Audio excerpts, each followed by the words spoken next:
আমার তামিলনাড়ু সিরিজের আগের ভিডিওগুলোয় আমি দেখিয়েছি কিভাবে আমরা কলকাতা থেকে ড্রাইভ করে উড়িষ্যা, অন্ধ্রপ্রদেশ, তামিলনাড়ু হয়ে পন্ডিচেরি পৌঁছলাম। আমাদের নিজেদের গাড়ি নিয়ে কলকাতা থেকে তামিলনাড়ু ট্রিপ আমাদের বহুদিনের প্ল্যান করা একটা রোড ট্রিপ। আপনারা যদি আগের ভিডিওগুলো না দেখে থাকেন তাহলে প্লিজ একবার দেখে নেবেন, তাহলে আপনাদের বুঝতে সুবিধা হবে এত দূর আমরা কি করে পৌঁছলাম। আশা করি ভিডিওগুলো আপনাদের ভালো লাগবে। ভিডিওগুলোর লিঙ্ক আমি ডেসক্রিপশন বক্সে দিয়ে দিলাম, আর আমাদের তামিলনাড়ু সিরিজের প্লেলিস্টের লিঙ্ক আই বাটনে দিয়ে দিলাম। তাহলে চলুন শুরু করা যাক আজকের ভিডিও।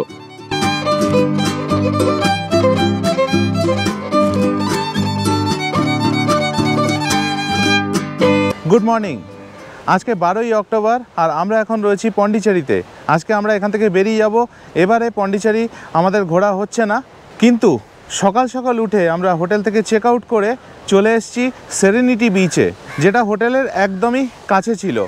আর যদি আপনারা বিচ সাইডে থাকতে চান, এরকম এখানে প্রচুর হোটেলস আছে, এখানেও আপনারা থাকতে পারেন। চলুন এবার যাওয়া যাক সেরেনিটি বিচের একদম সামনে। এবার আমরা পন্ডিচেরি ঘুরতে পারছি না, কারণ পন্ডিচেরি ঘুরতে হলে দেখার প্রচুর জায়গা আছে, কিন্তু আমাদের হাতে সময় কম এবারে। আর তাছাড়া তিরুপতি মন্দিরও এবার আমরা দর্শন করতে পারছি না। তো এর পরের বারে যখন আমরা তামিলনাড়ু আসব, তখন তিরুপতি মন্দির এবং পন্ডিচেরি একসাথে ঘুরবো, সেটাই আমাদের প্ল্যান। তবে পন্ডিচেরিতে এলাম, একটাও বিচ দেখবো না, সেটা কি হয়? ওই জন্য সকাল সকাল বেরিয়ে পড়েছি আর চলে এসেছি সেরেনিটি বিচে। আমাদের হোটেল থেকে এটা ওয়াকেবল ডিস্টেন্স, আমরা গাড়ি নিয়ে এসেছি। ভীষণ সুন্দর শান্ত একটা জায়গা এই সেরেনিটি বিচ। বহু মানুষ এসছেন এখানে, এনজয় করছেন, সমুদ্রের জলে স্নান করছেন, খুব সুন্দর জায়গা। আপনারা যদি এখানে নিজেদের গাড়ি নিয়ে আসেন তাহলে কোনো অসুবিধা নেই গাড়ি রাখার। এই যে বিচের সাইডে রাস্তা, এখানে পুরো পার্কিং।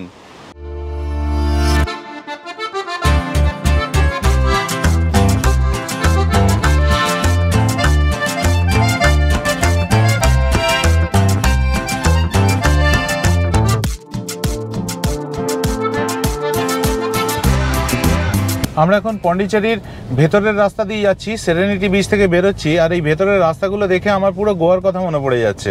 যদিও এটা ফরাসিদের দখলে ছিল আর ওটা ছিল পর্তুগিজদের দখলে, কিন্তু আমার সেই রাস্তাগুলোর কথা মনে পড়ে যাচ্ছে যেগুলো আমি গোয়াতে বেড়ানোর সময় দেখেছিলাম। গোয়ার ভেতরের গলিগুলোর কথা মনে পড়ে যাচ্ছে। আমরা এখন পন্ডিচেরির ফ্রেঞ্চ কলোনি দিয়ে যাচ্ছি। চারিদিকে আর্কিটেকচারগুলো একবার নোটিস করুন, পুরো মনে হবে একটা ফরাসি শহরে ঘুরছি আমরা। আমরা এখন প্রমিনাড বিচ যাব ভেবেছিলাম, কিন্তু এখানে পার্কিং নিয়ে প্রচণ্ড ঝামেলা হচ্ছে, কোথাও পার্কিং পাচ্ছি না, ওই জন্য বেরিয়ে যাচ্ছি। সত্যি কথা বলছি, এত তাড়াতাড়ি পন্ডিচেরি ছেড়ে যেতে খুব ইচ্ছে করছে না, কিন্তু কিছু করার নেই। আমাদের আবার নেক্সট লোকেশনে যেতে হবে, থাঞ্জাভুর, যেখানে আমরা বৃহদেশ্বরা মন্দির দেখব। সেই জন্য এখন বেরিয়ে যাচ্ছি পন্ডিচেরি থেকে। আর এই পুরো জায়গাগুলো হচ্ছে পুরোনো দিনের রাস্তা, মনে হচ্ছে ইউরোপিয়ান কোনো শহরে ঘুরছি।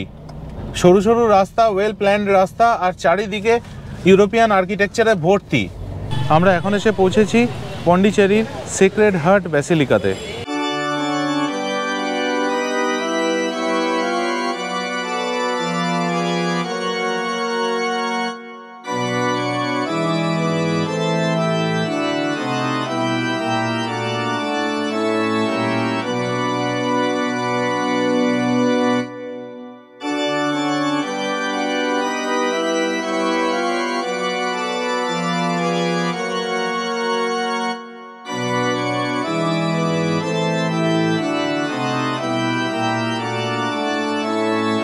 এরপর শুরু হলো মুষলধারে বৃষ্টি।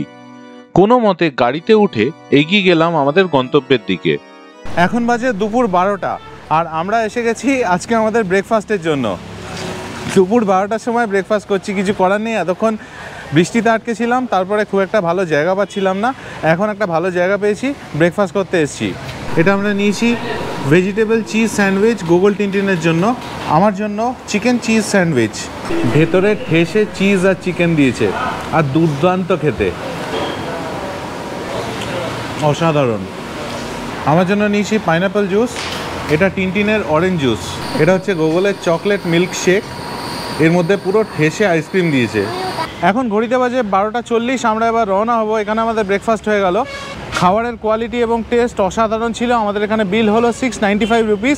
এটা কিন্তু খাবারের দাম শুধু নয়, এর সাথেও আমরা কিছু চকলেট কিনলাম এখান থেকে, সেইগুলো নিয়ে টোটাল বিল হলো 695 রুপিস। এবার এখান থেকে আমরা বেরিয়ে যাব আর যাব বৃহদেশ্বর টেম্পল, যেটা হচ্ছে থাঞ্জাভুরে। এখান থেকে এবার আমরা যাচ্ছি থাঞ্জাভুর।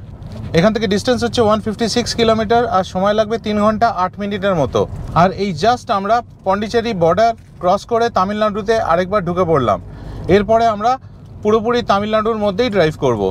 এতক্ষণ ধরে সরু রাস্তায় গাড়ি চালাচ্ছিলাম, হাইওয়েতেই ছিলাম, কিন্তু রাস্তাটা সিঙ্গেল লেন হাইওয়ে ছিল, একই রাস্তা দিয়ে যাতায়াত দুটোই হচ্ছিল। আর এবারে দেখুন 4 লেন ন্যাশনাল হাইওয়েতে পড়ে গেলাম। এটা হচ্ছে ন্যাশনাল হাইওয়ে 32, পুরো কংক্রিটের রাস্তা, অসাধারণ রাস্তা। এবং এতক্ষণ যেটুকুনি আস্তে আস্তে গাড়ি চালাতে হচ্ছিল, এখন কিন্তু গাড়ির স্পিডটা যথেষ্ট বেড়ে গেল এই রাস্তায় উঠে যাওয়ার পর।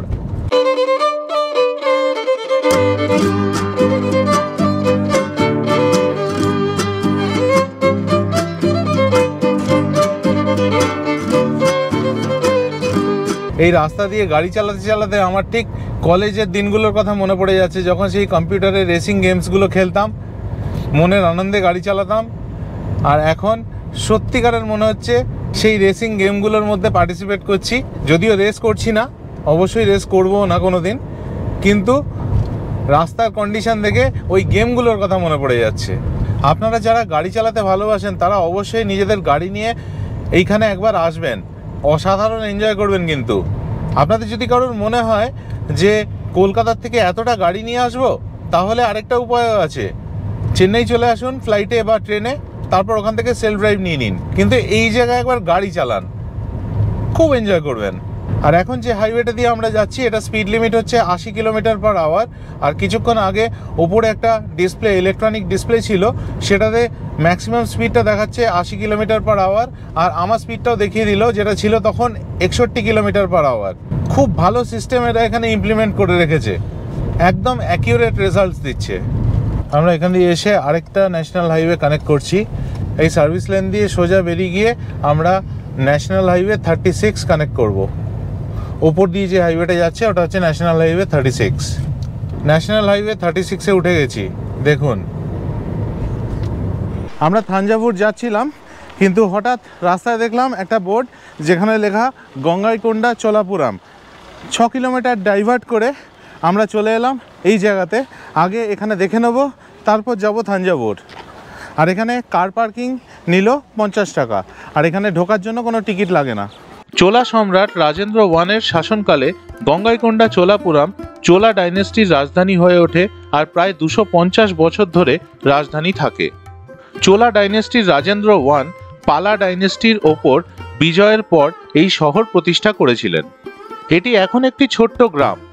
এর অতীতের খ্যাতি কেবল মহাশিব মন্দিরের অস্তিত্বের মাধ্যমেই স্মরণ করা হয়। জুতো বাইরে খুলে ভেতরে চলে এসেছি, আর ভেতরে কিন্তু মোবাইল ফটোগ্রাফি অ্যালাউড, তো ওই জন্যে ভেতরে এবার মোবাইল দিয়ে শ্যুট করছি।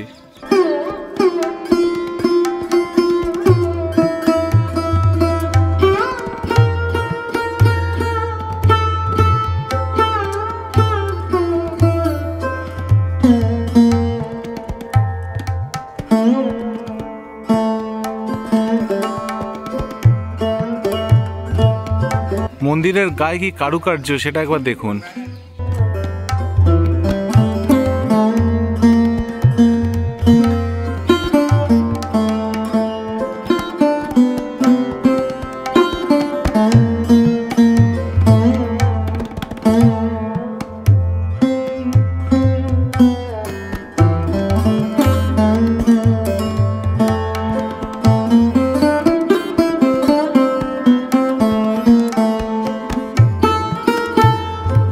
গঙ্গাইকোন্ডা চোলাপুরম এই জায়গাটা দেখতে আপনাদের বেশি সময় কিন্তু লাগবে না, কিন্তু আপনারা যখন এখানে আসবেন মনে রাখবেন নামটা অবশ্যই ঘুরে যাবেন। অসাধারণ জায়গা, এখানে আমি এসে মুগ্ধ হয়ে গেলাম। ইনফ্যাক্ট আমরা সকলেই চোখ ছানা বড়া হয়ে গেল এই কারুকার্য, এই আর্কিটেকচার দেখে। অবশ্যই একবার এখানে আসবেন।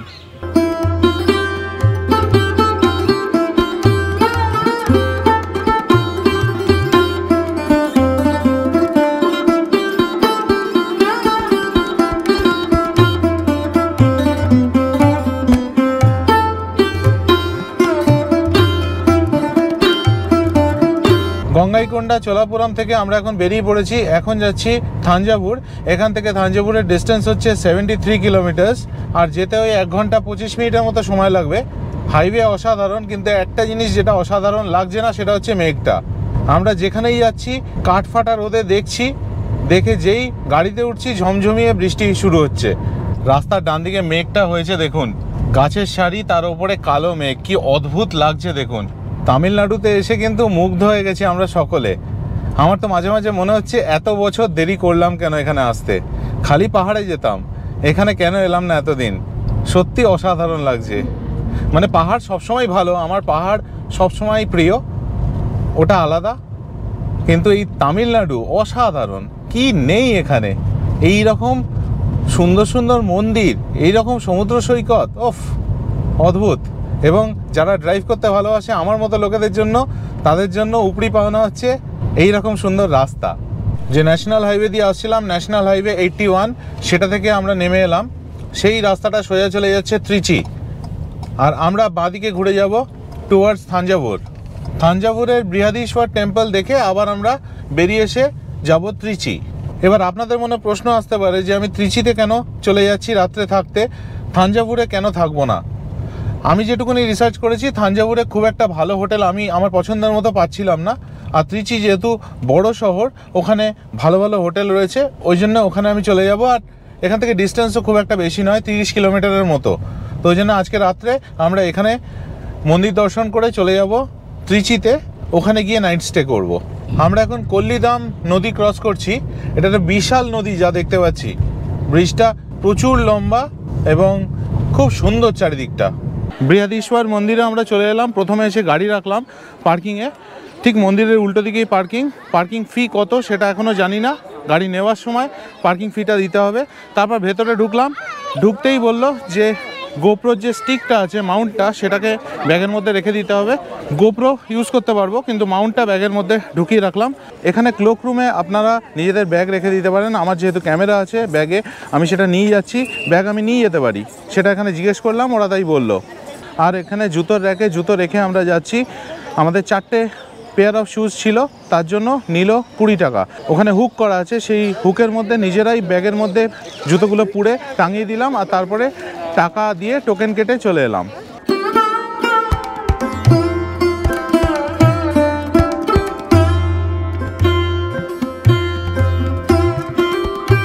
আজকে মনের মধ্যে যে কি অদ্ভুত ফিলিং হচ্ছে আপনাদের বলে বোঝাতে পারবো না।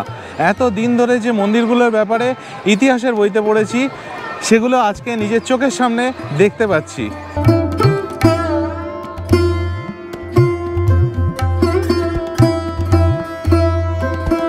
এই বৃহদীশ্বর টেম্পল খোলা থাকে সকাল 6টা থেকে দুপুর 12:30 অবধি, তারপর কিছুক্ষণ বন্ধ থাকে, তারপর আবার খোলা থাকে বিকেল 4টে থেকে রাত 8:30 অবধি।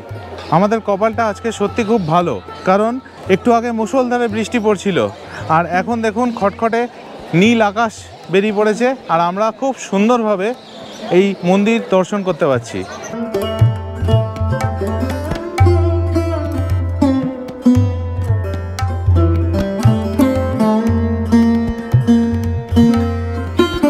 মন্দির কমপ্লেক্সটা একটা রেক্ট্যাঙ্গুলার শেপের। এই স্থানে 5টি প্রধান অংশ রয়েছে। গর্ভগৃহ, তার ওপর উঁচু সুপারস্ট্রাকচার বা শ্রী বিমানা, সামনে নন্দী হল বা নন্দী মণ্ডপম, এবং এর মাঝখানে প্রধান কমিউনিটি হল বা মুখমণ্ডপম, বিশাল সমাবেশ হল বা মহামণ্ডপম, এবং একটা প্যাভিলিয়ন যেটা গ্রেট হলকে গর্ভগৃহের সাথে সংযুক্ত করে। আরেকটা ইনফরমেশন আপনাদের দিয়ে দিই, এই মন্দিরে ঢুকতে কিন্তু কোনো টিকিট লাগে না। এরপর আমরা মন্দির প্রাঙ্গণে একটি সাংস্কৃতিক অনুষ্ঠানের সাক্ষী হলাম। তারপর আমরা সকলে মন্দির প্রাঙ্গণ থেকে বেরিয়ে যাই গাড়ি পার্কিংয়ের দিকে। তারপরেই পেছনে ফিরে দেখি যে মন্দিরে লাইট জ্বালানো হচ্ছে আস্তে আস্তে। ব্যাস, আর কি। আবার হাঁটা লাগালাম মন্দিরের দিকে, আর ভেতরে এসে দেখি আলোতে বৃহদীশ্বর মন্দিরের এই অপরূপ সৌন্দর্য। এ এক অসাধারণ দৃশ্য।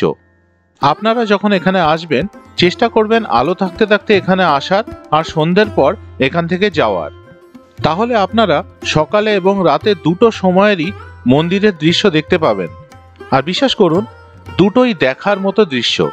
বৃহদীশ্বর টেম্পলের উল্টো দিকে যে পার্কিং, যেখানে আমি গাড়িটা রেখেছিলাম, ওখানে পার্কিং চার্জ 10 টাকা নিল, আর চার্জটা দিতে হলো যখন আমি গাড়ি নিয়ে বেরিয়ে এলাম তখন। এবার আমরা এগিয়ে চলেছি তিরুচিরাপল্লির দিকে। আজকে পন্ডিচেরি থেকে গঙ্গাইকোন্ডা, চোলাপুরম, থাঞ্জাভুর হয়ে তিরুচিরাপল্লি আসতে আমাদের টোটাল টোল দিতে হলো 195 টাকা। এখন বাজে 7:50 আর আমরা পৌঁছে গেছি আমাদের হোটেলে। হোটেলের নাম হচ্ছে জেবি রেসিডেন্সি, এটা ত্রিচিতে। জেবি রেসিডেন্সিতে আমরা এখন আমাদের রুমে চলে এসেছি। আমাদের রুম নাম্বার হচ্ছে 403। আপনাদের রুমটা দেখিয়ে দিচ্ছি। এই হলো আমাদের রুম, বেশ বড় রুম। এই পাশে একটা টিভি রয়েছে, ওখানে একটা ওয়ার্কিং ডেস্ক, চেয়ার, আয়না, ওই পাশে একটা বড় জানলা যা দিয়ে হাইওয়েটা দেখা যায়। ওই পাশে আরেকটা টেবিল, চেয়ার, খাটের দুপাশে সাইড টেবিল, এখানে একটা বড় খাট। আর এই রকম হচ্ছে রুমের ডেকর।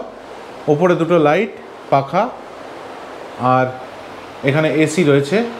আর এই পাশে হচ্ছে একটা ফুল সাইজ ওয়ার্ডরোব, নিচে কিছু লাগেজ রাখার জায়গা আছে, জুতো রাখার জায়গা, এখানে একটা র্যাক মতো লাগেজ রাখার জন্য। আর এটা হচ্ছে মেন গেট, এখানে আমরা ঢুকেছিলাম। এটা হচ্ছে ওয়াশরুম, ঢুকেই বেসিন, আয়না, স্নানের জায়গা, আর এইদিকে হচ্ছে কমোড। আজকের গল্প এই পর্যন্তই। এর পরদিন সকালে আমরা তিরুচিরাপল্লি থেকে বেরোই আর পৌঁছই মাদুরাই, যেখানে আমরা ঘুরে দেখি বিখ্যাত মীনাক্ষী মন্দির। তারপর আমরা ড্রাইভ করে পৌঁছই রামেশ্বরম। আর এই সব নিয়ে আসবো আমার পরের পর্বে, তাই দেখতে থাকুন আমার চ্যানেল। আর ভিডিওটা ভালো লাগলে আমার YouTube channel travel with tags subscribe করার অনুরোধ রইল। ভালো থাকবেন।